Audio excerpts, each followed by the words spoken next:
हरण हरण हुआ, अति अभिमानी था वो रावण, जिसके कारण मरण हुआ।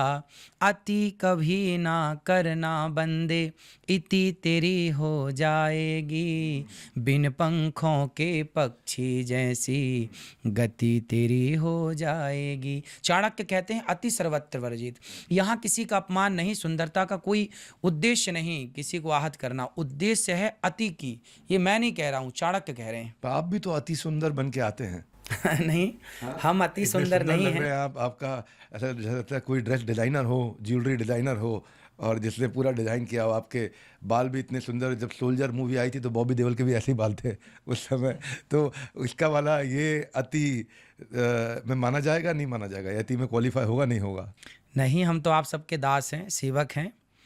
और अति की बात है, अति भली ना बोलना, अति भली, बस। ऐसे मैं सुन रहा था आपका एक वीडियो। उस वीडियो में एक महिला ने पूछा कि अपने हस्बैंड के बारे में पूछ रही थी, मुझको मारते पीटते कुछ ऐसा कुछ बात कर रही थी, और मुझे एग्जैक्टली याद नहीं। तो मुझे लगता है शायद आपका कहीं ध्यान हटा हुआ था उस समय, कहीं और ध्यान था। तो जब क्वेश्चन ख़त्म हो गया तो आपने उनसे पूछा कि शादी हो गई तुम्हारी? तो लेकिन ये जो आपका चुटकीला अंदाज है कि आप लोगों को खुश रखना चाहते हैं, अच्छा लगा मुझे। तो कई बार कुछ संत समाज के लोग इसको ग्रेविटी की कमी मानते हैं। बोले ग्रेविटी मतलब वो गंभीरता जो संत में होनी चाहिए, उसकी कमी है। मैं देवकी नंदन ठाकुर जी का सुन रहा था, वो अपनी राय अलग रखते हैं। कहते हैं कि महाराज को गंभीर रहना चाहिए। उन्होंने एक थोड़ा कठोर शब्द इस्तेमाल कर दिया कि जोकर ही नहीं करनी चाहिए, वो जोकर बन रहे हैं। तो आपको अगर इसका जवाब देना है तो क्या जवाब देना चाहेंगे? देखिए, संत समाज ना सब बड़े हैं और मैं हूँ सबसे छोटा। तो छोटे बच्चे को तो चंचल रहने का अधिकार है, तो मैं तो चंचल हूँ क्योंकि सबसे छोटा हूँ। जब मैं बड़ा हो जाऊँगा तब फिर मैं भी गंभीर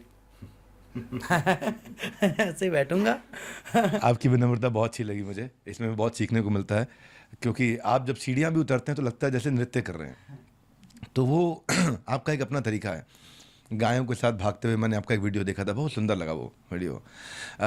लेकिन अगर कभी आप नृत्य कर रहे हैं, लेकिन अगर कभी दुल्हन अपनी शादी में नाचती है तो आपको कहते हैं नहीं यार ये क्यों नृत्य कर रही है, तो गड़बड़ है? नहीं, दुल्हन का नाचना देखिए हमारी भारतीय परंपरा।